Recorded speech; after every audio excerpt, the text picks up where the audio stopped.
ইসলামী ব্যাংকের পরিচালনা পর্ষদের দায়িত্ব পালন শুরু করেছেন বাংলাদেশ ব্যাংকের নির্বাহী পরিচালক মোহাম্মদ জহির হোসেন। সোমবার ব্যাংকটিতে দ্বিতীয় দফায় ২৫০০ কোটি টাকা তারল্য সহায়তা দিয়েছে বাংলাদেশ ব্যাংক। দেশের বৃহত্তম বেসরকারি ব্যাংকটির কার্যক্রম ও লেনদেনের সবশেষ খবর জানাতে মতিঝিল থেকে যুক্ত হচ্ছেন হোসেন জাহিদ।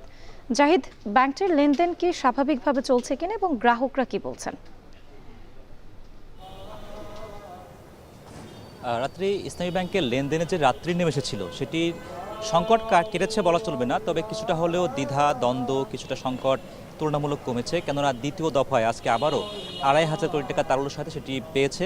তবে যে সাধারণ গ্রাহক ফার্ম তাদের যে পাল্টাপাল্টি অবস্থান সেটি যেহেতু এখনও বহাল রয়েছে এবং এখনও পর্যন্ত টাকা তুলতে আসা মানুষের যে ভিড় সেটি এখনও গতকালকের মতো দেখছি চলমান আছে, তবে এখনই সংকট কেটেছে সেটি কিন্তু দাবি করা যাচ্ছে না।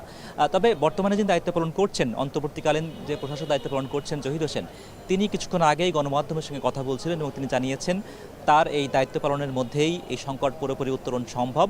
প্রয়োজনে কেন্দ্রীয় ব্যাংক থেকে আরও তারল্য সহায়তা সেটি চাওয়া হবে কিংবা নেওয়া হবে, তবে গ্রাহকরা যে আতঙ্কিত বোধ করছেন বা শঙ্কাবোধ করছিলেন সেটি থেকে বেরিয়ে আসার আহ্বানটিও কিন্তু তিনি জানিয়েছেন।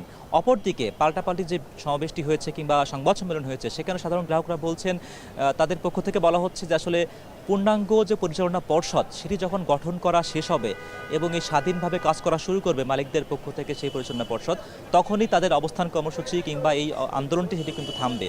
কাজেই এখনই যে অস্থিরতা কাটছে কিংবা অচিরেই অস্থিরতা কেটে যাবে সেটির যেমন কোনো সম্ভাবনা নেই, একই সঙ্গে যেই দীর্ঘ সারি ছিল নগদ টাকা তুলতে গিয়ে সেটিও যে আসলে দীর্ঘ হবে তা কিন্তু বলা যাচ্ছে না, কেননা ৫,০০০ কোটি টাকা যে তারল্য সহায়তা পাওয়া হয়েছে সেটি ইতিমধ্যেই ব্যাংকের গ্রাহকরা যারা টাকা তুলতে চাইছেন তাদেরকে কিন্তু দেওয়া শুরু হয়েছে।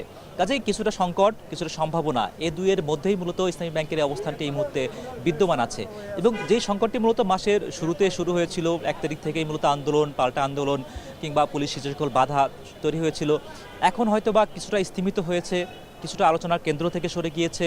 তবে মূল যে ভোগান্তির বিষয়টি সেটি কিন্তু গ্রাহকদেরই ছিল।